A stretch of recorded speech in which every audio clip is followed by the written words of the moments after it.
Salve, galera! Bem-vindos para mais uma live da Satis Driver e o Caminho Soberano. Hoje com a presença ilustre aqui com o Dr. Leandro, que é pediatra e especialista em vacinação infantil. Falei certo, doutor? Não sou especialista em vacinação. Eu sou... Como que eu posso me... Difícil me conceituar aqui, né? Vamos dizer que eu tenho uma proposta de orientar os pais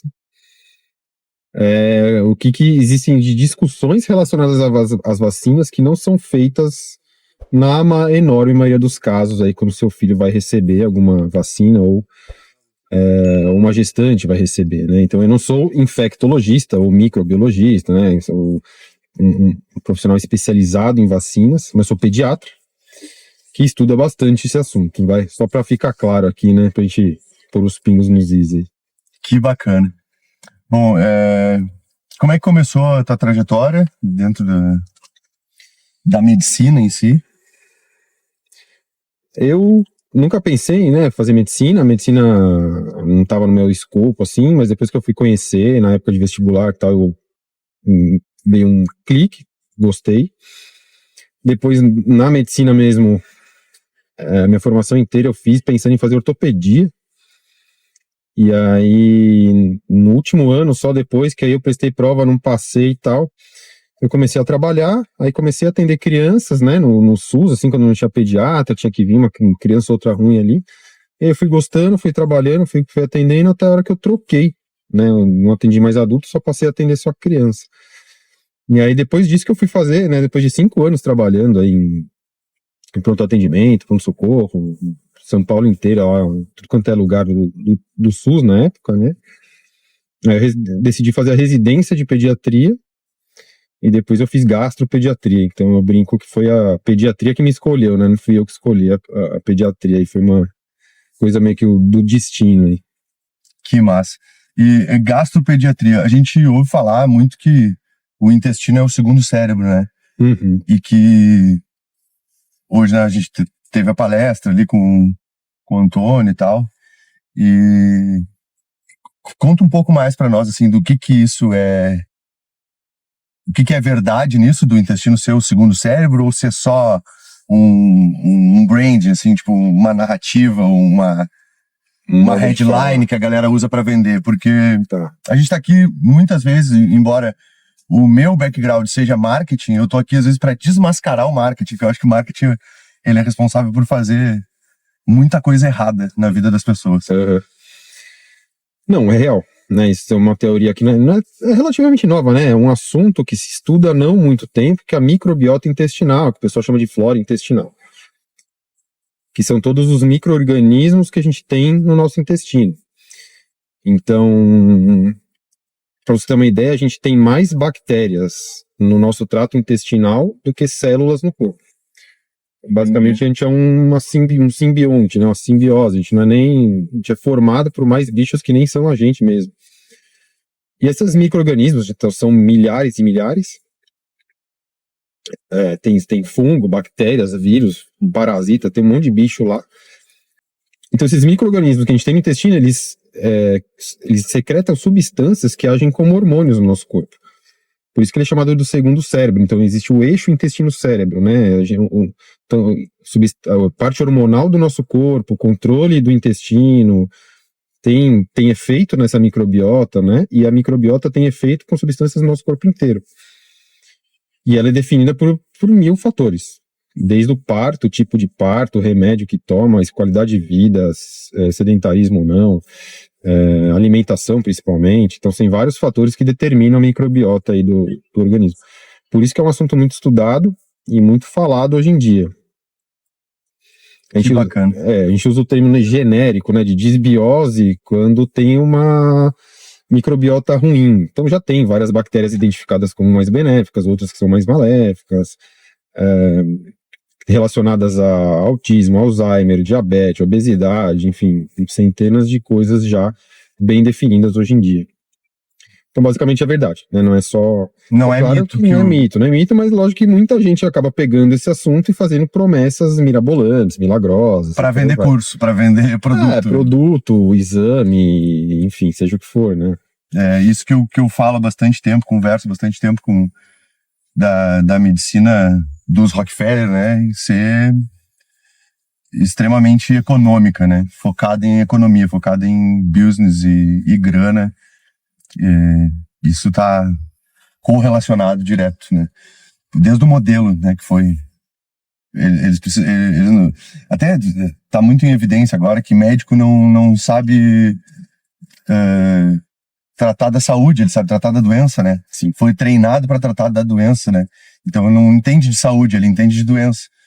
E isso não é culpa do médico que se formou, é culpa de quem montou o modelo de ensino, né, da faculdade. Então o problema está muito lá, tá lá atrás. Exato. A raiz do problema é o modelo de ensino. Beleza. Para quem não sabe, galera, eu já fiz a carnívora, 100% carnívora, e hoje eu tô na dieta da selva, que é uma dieta que a base é carne, mas também come fruta, come mel, come queijos e ovos. E tá me fazendo muito bem. Eu senti uma correlação desse intestino-cérebro, por exemplo, com a vontade de comer doce, que eu simplesmente eliminei da minha vida. Aquela vontade de comer um docinho depois do almoço acabou, total, não sinto falta mais de açúcar. Me sinto muito melhor em relação de sono, disposição. E o doutor é vegetariano, né? Mas come peixe. A gente tava falando sobre isso. Como é que foi essa transição aí pra vegetariano que come peixe não é 100% vegetariano? Ovo, lácteo, peixe vegetariano, né? Então eu como peixe, como leite e derivados, e ovo. Na verdade, eu nunca me senti bem comendo carne. Carne, frango, porco, né? Nunca curti, né? O pessoal, porra, fica louco, faz churrascaria, quer arrebentar, comer mais. Eu comia carne, mas assim, puta, eu preferia pegar uma massa, preferia pegar um peixe legal, alguma coisa, do que comer sempre, né? Carne mesmo, assim, um hambúrguer, alguma coisa assim. Mas veio muito algumas partes de pensamentos, mais a parte espiritual, energética, do sofrimento do animal, onde a gente tem essas teorias que a gente acaba absorvendo esse sofrimento energético que o animal acaba passando, até tanto no confinamento quanto na parte do abate mesmo. E teve um dia que me ligou a chavinha, que eu tava lá numa fazendinha com as minhas filhas lá, essas fazendinhas de criança e tal, e tinha uma vaquinha lá com o bezerrinho mamando, pra criança ver, curtir. E elas, ai, que bonitinho, gostaram, né? Aquele carinho, né, que tem com o animal, aquela sensação legal, E aí me falou, porra, mas a gente acha, né, tem simpatia com o animal, essa sensação, essa conexão. Aí eu vou sair daqui, vou comer o filhinho dela que acabou de morrer.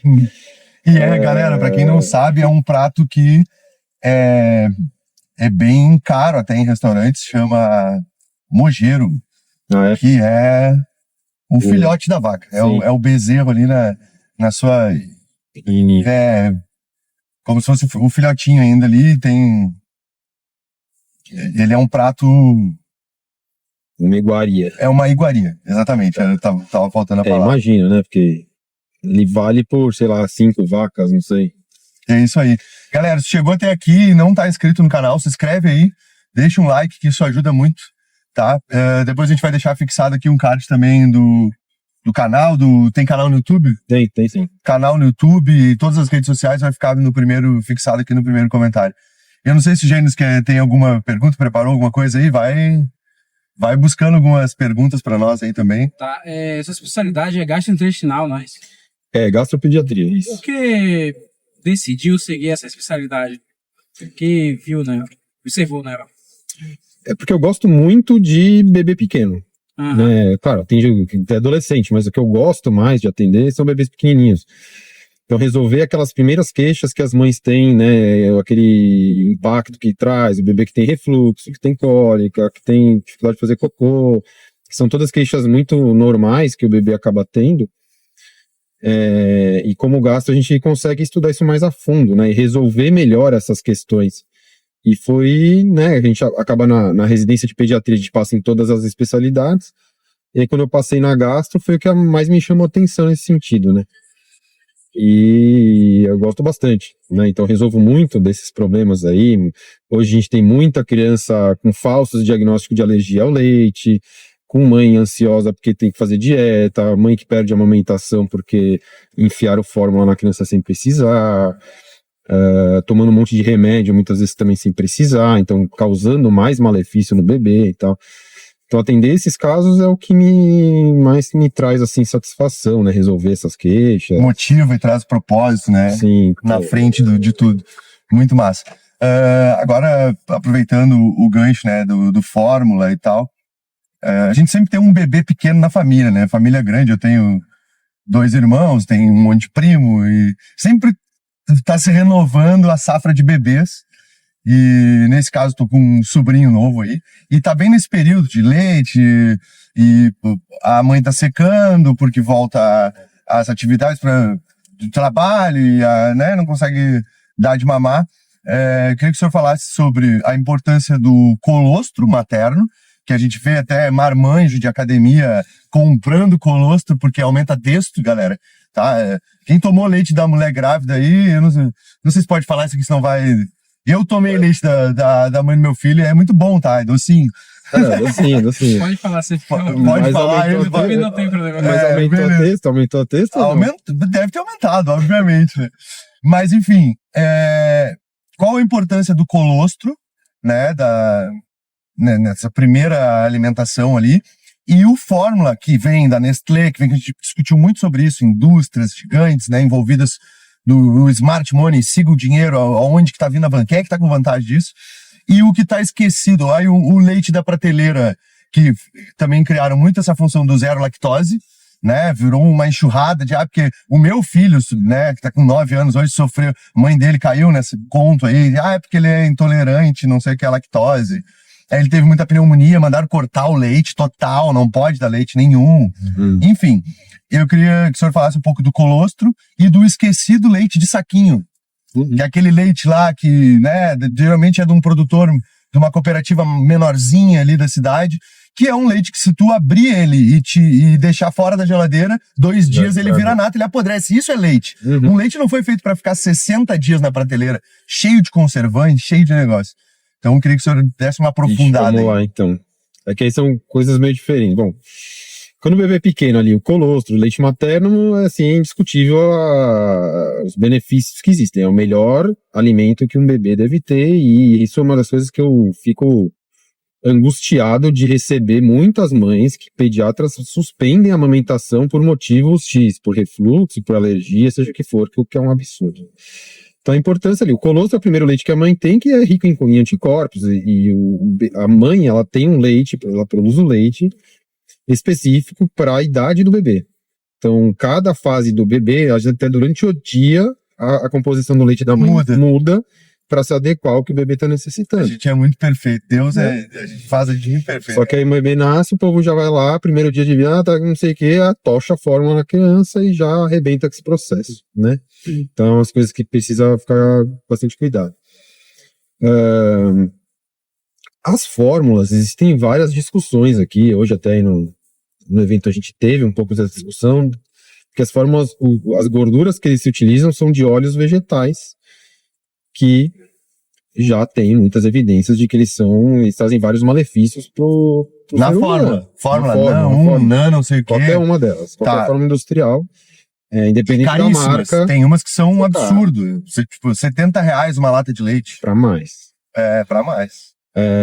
Então as gorduras basicamente, entre uma mais cara e mais barata, as gorduras mudam um pouco uma coisa ou outra, mas a base delas é a mesma, e tem toda essa discussão, mas aqui não tem pra onde correr, né? Existem até algumas farmácias, poucas aqui no Brasil, que estão produzindo produtos específicos aí em baixa escala, né? Não em escala industrial, prescrito, formulado e tal, mas que eu também tenho algumas ressalvas, enfim.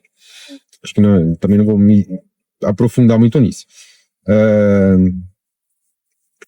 Eu não vou falar que fórmula, eu não demonizo fórmula, Porque a gente vê que tem muita mãe que realmente não consegue amamentar, a mãe que precisa voltar a trabalhar, ela não tem o que fazer, não tem outra opção, ela tem que dar fórmula. Mas entre a fórmula e um leite de saquinho, que é o mais Então. próximo possível do leite direto da vaca. Porque é que, assim, as necessidades de um bezerro são totalmente diferentes da de um bebê humano.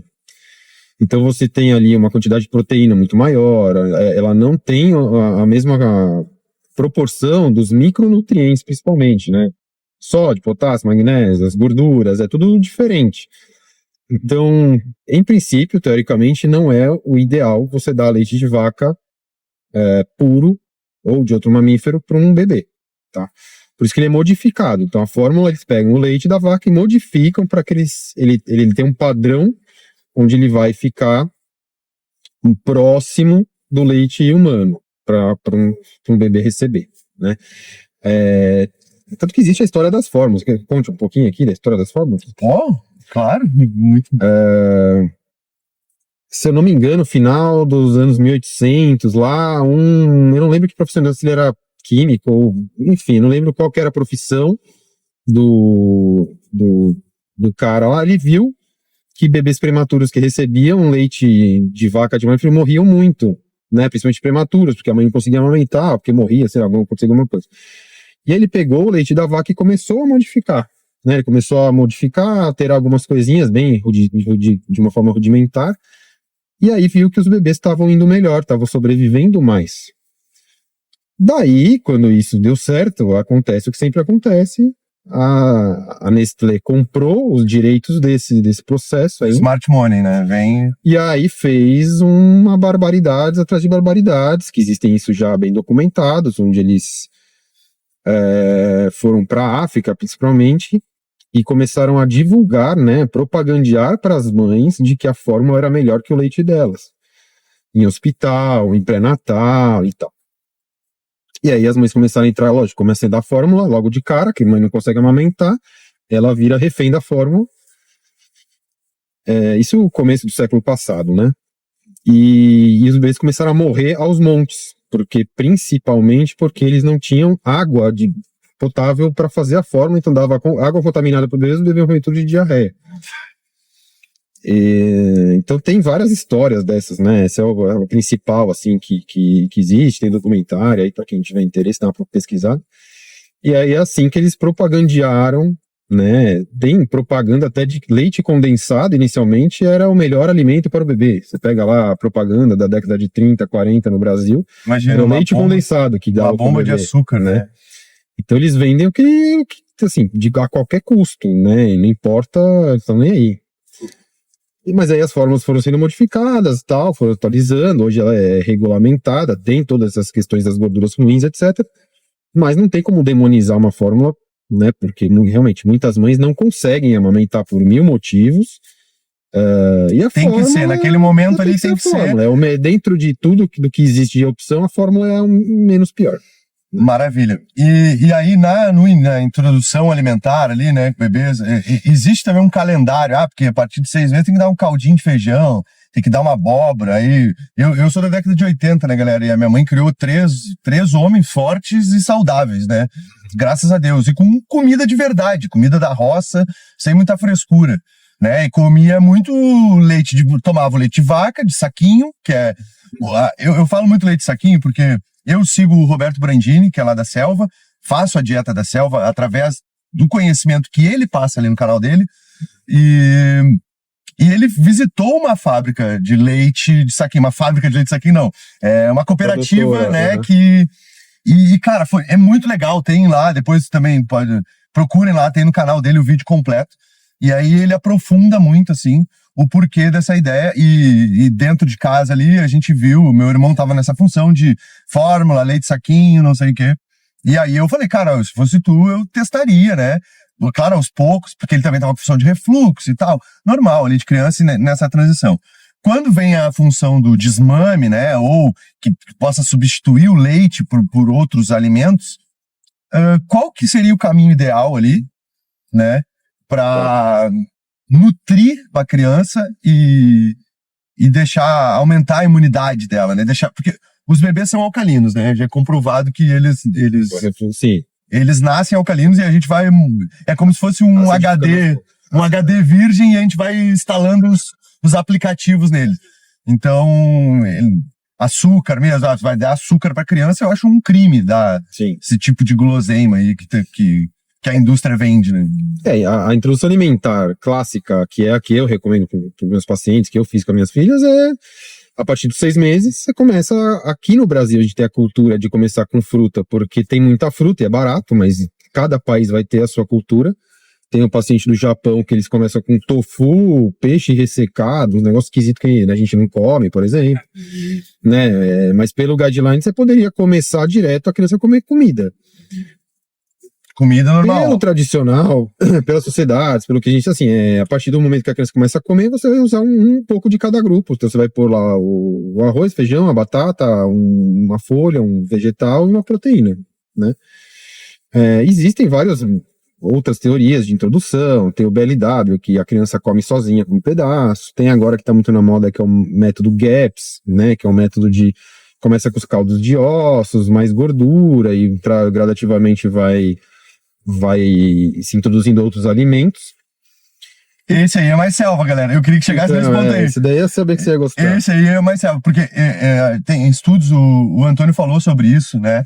Que da natureza, mano, se tu largar pra uma criança num prato ali e deixar ele ir descobrindo, largar um bife, um pedaço de bife suculento com gordura e um brócolis, provavelmente um bebê que nunca conheceu nada, provavelmente o brócolis ele vai rejeitar, ele vai pôr na boca, não é palatável, a textura é estranha, ele vai fazer aquela carinha. E a carne, pode fazer o teste, galera, quem tiver criança pequena aí, pode fazer nessa início de alimentação, oferece carne e oferece outra coisa e vê a reação. Se ele gostar de carne, vai dando carne, pô.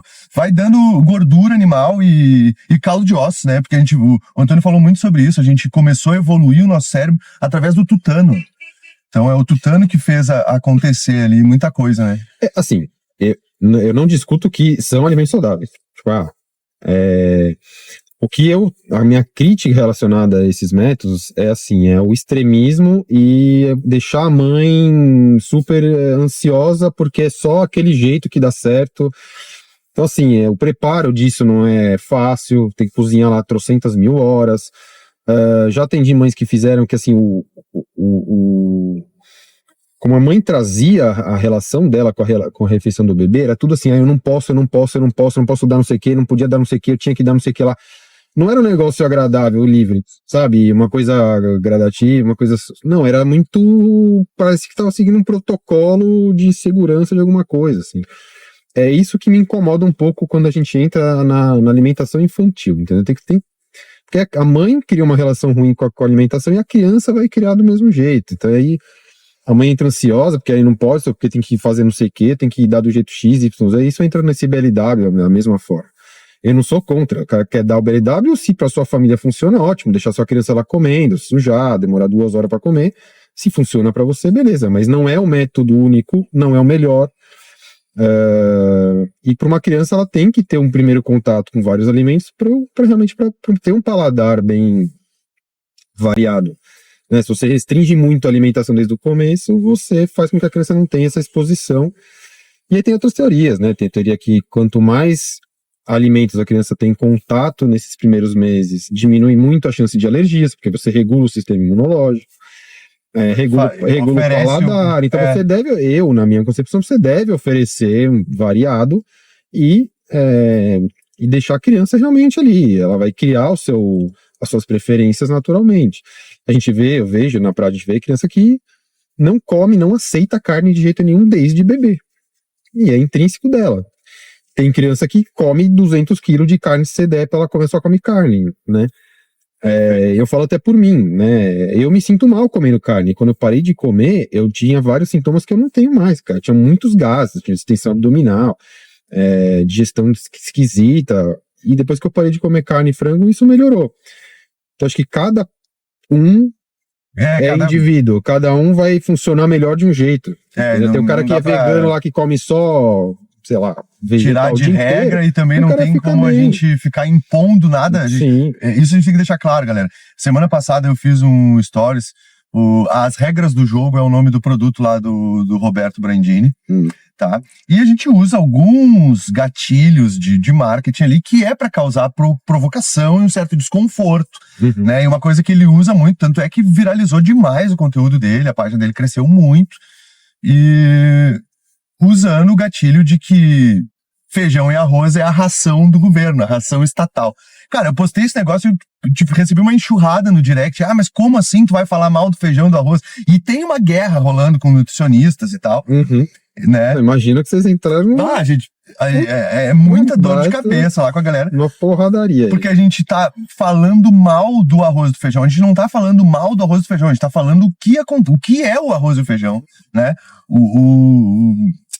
O Antônio usou muita palavra ali, macronutrientes, micronutrientes, e o que o feijão faz, né, no intestino e tal, e o arroz, que é uma bomba de glicose.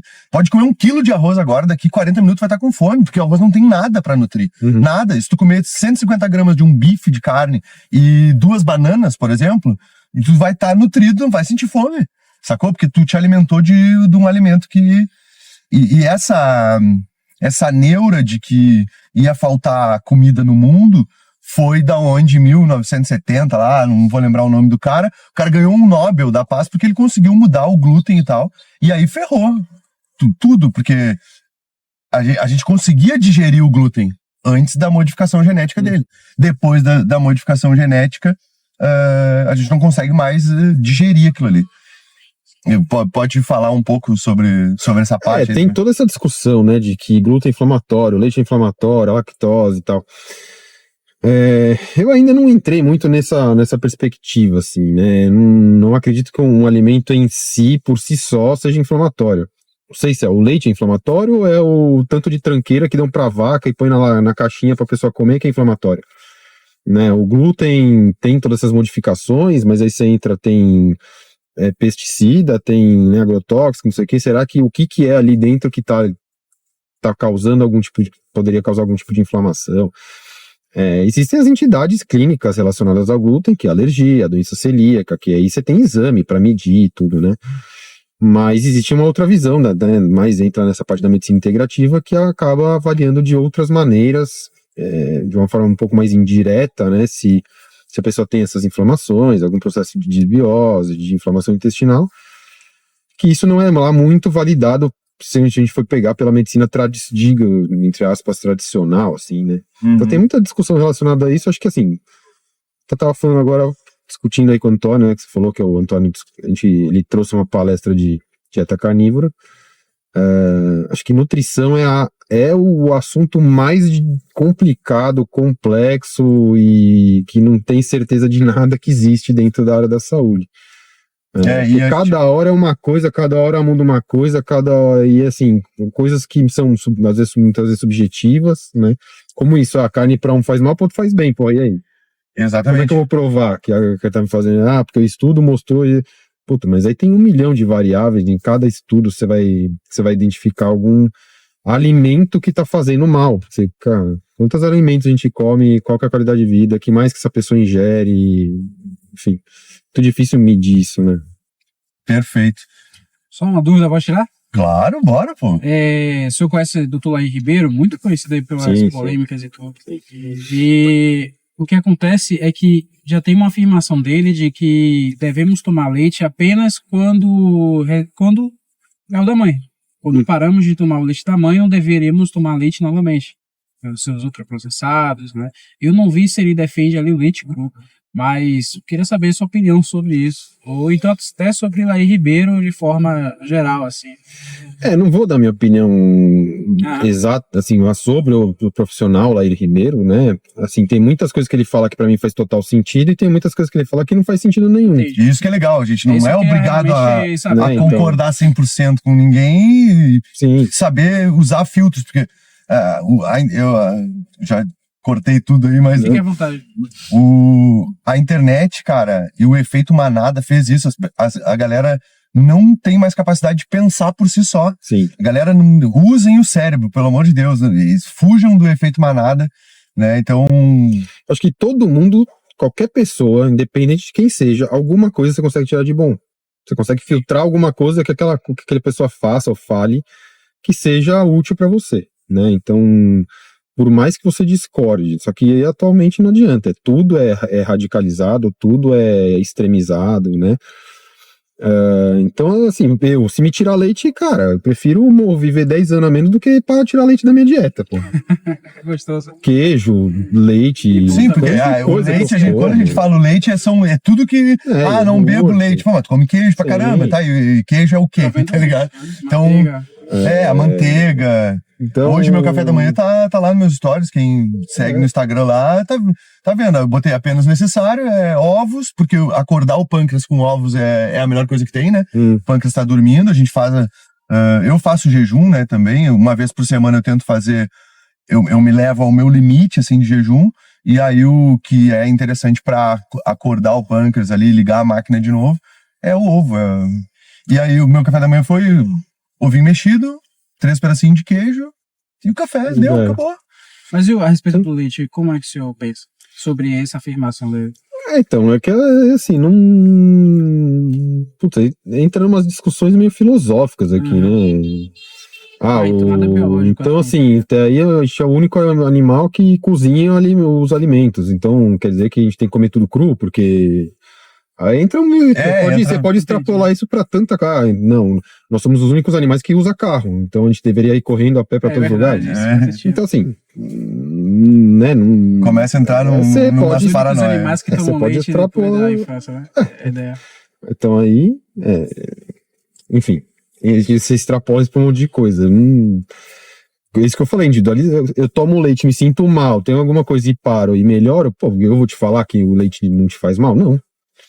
Para de tomar. Testa, tenta. Mas eu tomo leite pra caramba, tomo whey protein 3 vezes por dia pra compensar minha ingesta proteica e fico tranquilo, fico de boa, né? Então... Bacana demais. Bom, acho que é isso aí. Não sei se a gente quer trazer mais alguma consideração, quer falar mais alguma coisa aí, fica à vontade. Você quer falar de vacina ou desencana? Não, eu não sei como é que é a função, né, das diretrizes do YouTube. Das diretrizes. Do YouTube. Acredito que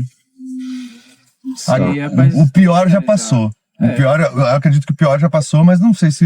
o YouTube realmente não tem muita... Não trabalho com vacina no YouTube. Assim, na verdade eu tenho live lá, mas é que meu canal é meio... Eu uso mais pra live e tal, mas eu não tenho tanta criação. Tem lá uns vídeos, mas não... Acredito que o que um pode citar foi o efeito pandemia. O fato pandemia ali, aquele período. Aí não pode citar pandemia, Covid, nem vacinas a respeito da Covid. Não pode. Principalmente em dizer anti-vacina da Covid. Aí é uma palavra-chave muito grande. Então... Mas a gente pode citar outras vacinas, né? A criança, ela já começa com uma lista de vacinas. Bom, eu quero levar para um ponto, então, que foi citado ali na palestra.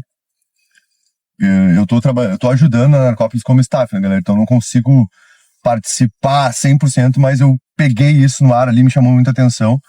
Nem sei se foi uma pergunta de algum participante, ou se foi o doutor aqui que falou, ou se foi o Antônio, mas é que o consultório médico virou um balcão farmacêutico nos últimos 60 anos, vamos botar? Por aí? 50 anos pra cá. Por um pouco, assim, eu acho que a base toda, filosófica, estrutural da medicina, assim, se alterou muito nos últimos, talvez... 30, 25 anos pra cá, mais ou menos. Assim, quando eu tava na faculdade, o processo todo já era um pouco diferente do que é hoje, assim, né? E a velocidade da informação também, né? A internet tem 40 anos de internet, então eu acho que a partir daí, imagina que o tempo que levava pro cara fazer um estudo lá nos Estados Unidos até chegar no Brasil, como que essa comunicação era. Hoje é instantânea praticamente. Tanto é que a gente tá aqui, tá lá, participando de um congresso, né, online. Não, o cara que tá assistindo uma aula agora de qualquer coisa na área médica já tá tendo uma aula defasada. Porque a velocidade... O cara se forma, o que ele aprendeu, já tá tudo meio que ultrapassado. Modelo, né? Saiu um monte de coisa a mais, né? Então, e por outro lado, a gente tem a qualidade das escolas médicas decaindo absurdamente. Tem um vídeo lá no meu Instagram, antigo já, que eu fiz logo no começo, vai ter falando sobre esse processo, né? que a pergunta que muitas mães traziam, por que a medicina hoje em dia tá tão ruim? Não é? Era uma coisa meio espontânea das pessoas, né? Mas, pô, as pessoas perceberam, né? Por que o atendimento médico tá tão ruim? E vinham questionar isso. Aí eu fiz um videozinho lá mostrando. Tem todo esse processo de indústria farmacêutica, etc. Mas a medicina tradicional hoje se tornou, você tem consultas na enorme maioria dos casos de 5 minutos, 10 minutos, o paciente vai lá, fala a queixa dele, O cara já tá com a receita já tá com a pronta, receita e com o exame. E daqui a pouco ele já Faz abre a esse exame e volta gaveta daqui a pouco. Aí volta com o exame. Se você tá com colesterol alto, com diabetes, pressão, não sei o quê. Toma esse remédio, esse. Acabou. A consulta é isso. Então, tratar sintomas. O médico se tornou um tratador de sintomas. Né? Tem críticos relacionados a isso que trazem até que o médico acaba sendo um traficante de drogas para a indústria farmacêutica. Acho pesado o termo, mas se você for pensar bem, uma consulta de psiquiatria lá num convênio, meia hora, como é que o cara vai fazer um diagnóstico, segmento, acompanhamento? Então, assim, é antidepressivo para todo mundo, ansiolítico para todo mundo, daqui a mês você volta para renovar a receita e segue o jogo, né? Na área da pediatria, o tanto de diagnóstico de autismo, TDAH, que é feito em 5, 10 minutos de consulta ali, com prescrições excessivas, né, de medicações que são caras e que tornam o usuário dependente daquilo por um período longo, mas se for no caso de um adulto, você tá com a pressão alta. Se não fizer nada, você vai ficar com a pressão alta pro resto da sua vida. Você vai ter que ir somando remédios porque sua pressão vai ficar cada vez mais alta, né? Assim como diabetes, assim como, enfim, seja a doença que você pode pegar a doença que for aí. Nada cura, apenas controla o sintoma, né? Bacana. E aí, por isso, acho que você trouxe isso do consultório se tornar um balcão de medicamentos, né? Porque a galera já tá tipo, pronta ali. Não sei se esse assunto a gente tá muito inflamado aqui com o Anarcópolis, né? Que é um evento que o próprio slogan ali torne-se ingovernável, né? Porque a gente desconfia de tudo que vem do Estado, a gente odeia o Estado, essa é a verdade. E eu queria que o senhor falasse um pouco sobre o SUS. O que é o SUS? Qual que é o teu entendimento? Porque a gente tem muito isso, os políticos usam muito, né, essa função de cria-se campanha política em cima de que estou entregando saúde de graça. Que saúde é essa que é entregue de graça, que não é de graça, é caríssimo, dentro do SUS? E se existe ali algum modelo de... acho que tu plugou no lugar errado aí. Se existe algum modelo de... alguma coisa que tem um valor mesmo ali. Volta aí, deixa eu parar. Rapaz, tá meio chato aqui isso daqui. Eu perdi o fio. Peraí. Deu? Vou puxar esse daqui. É que tem que ser o plug certo no... Não, tava o plug certo. Não é a mala, não? Que tá fazendo peso e fazendo apitar? Sei o A quê? mochila? A minha mochila? Pode ser. Tenta botar o cinto isso nela. mesmo, Pode tava ser. aqui, ó. Bota o cinto nela. Prende a coisa do cinto aí, pode ser? Mochila? Não é. Aí, parou. Era a mochila. Pode ser, viu? Esses carros japoneses. É foda, Tecnologia. Vai. Quer voltar ou você vai? Eu quero que... vou reformular a pergunta, sei lá. Quero saber qual que é a tua opinião sobre usarem, né, o SUS para campanha política. Isso não vai parar de acontecer. E se tem algum conhecimento sobre os valores, quanto que custa, assim, quanto que ganha um médico para atender pelo SUS, se vale a pena os plantões, se existe ali um modelo por quantidade, porque às vezes uma consulta do SUS é 5 minutos, tal coisa de pirona, tal coisa é corticoide, tal coisa, não sei o que, parece que tem uma cartilha e a galera... Putz, acho que eu tinha que ter entrado aqui, errei a entrada.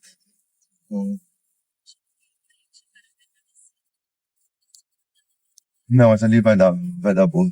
Vai pegar outra avenida. Puta, vamos lá. O SUS é um modelo que já nasceu falido, né? É impossível você fornecer uma saúde de qualidade para uma população inteira, né? Ainda mais nos moldes que a gente tem de gestão que existem, né?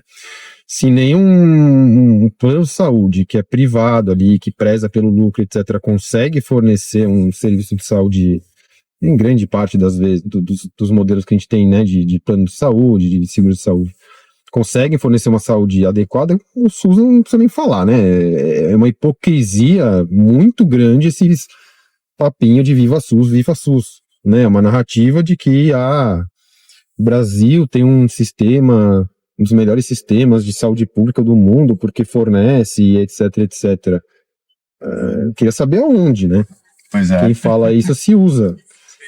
Então, a minha faculdade, me for ser formado, foi a minha Santa Casa de São Paulo, que era um trash total. E por coincidência, galera, a gente tá passando em frente ao UFC, o UFSC, Universidade Federal de Santa Catarina, que é um palanque esquerdopata político ferrado aqui. Teve uma palestra do Cogos que conseguiu fazer miséria aqui, então, essa semana. E é isso, a política, ela tá emaranhada, né, no meio da sociedade. Começou com, eu acho que o caminho que eles seguem aí dentro das universidades, criando narrativas e... A narrativa que o SUS é uma maravilha, né? Ficam narrando isso e repetindo, e aí quem ficam repetindo, só que a população, que aqui não sabe que o SUS é um lixo, que não trata nada, que não tem estrutura, que não tem recurso, né? E tem essa função não é uma narrativa, não estou inventando, é só ir e ver, né? E tem essa função do médico que atende pelo SUS ganhar, tipo, por produção ali de...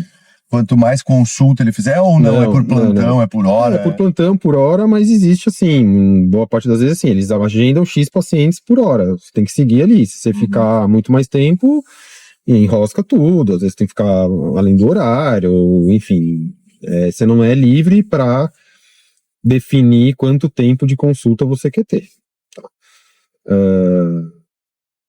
Isso em ambulatório, né, consultas ambulatoriais. E na enorme maioria dos casos é um volume enorme, né? Até porque se ficar demorando você não atende. Pronto-socorro é livre demanda, né? Depende do quanto que o médico, a velocidade que o médico atende ali. Não tem muito como determinar isso, porque é livre demanda, mas vira caos, né? Quantas vezes já não peguei 8 horas de espera num pronto atendimento, e aí você recebe ameaça, a população gritando, xingando e tal. Então, existe uma pressão indireta ali, né? O SUS é bonito só na propaganda política, galera. Na realidade, ele é o caos. Bom, não sei, desde que eu me entendo por gente que eu conseguia ver, né? Até horário político, essas coisas, a promessa é sempre a mesma, né? Não muda. Há 30 anos, 40 anos, sempre vai ser a mesma coisa, né?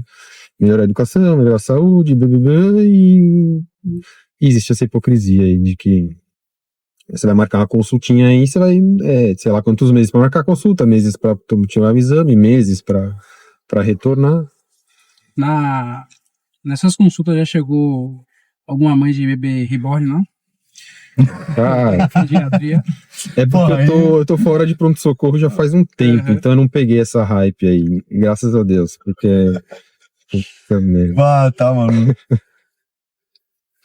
Cara, muito massa. Acho que vamos encerrar por aqui, pra não ficar muito longo o vídeo. Queria te agradecer. Valeu, eu que agradeço aí. Rolê. Obrigado aí. Gênesis. Obrigado. Valeu aí. Obrigado, doutor. E galera, tá chegando agora. Se inscreve aí. E vamos deixar todos os endereços aqui, os canais do doutor fixado aí na descrição do vídeo. Fechou. Valeu. Fechou? Tamo junto, é só o começo. Um abraço aí.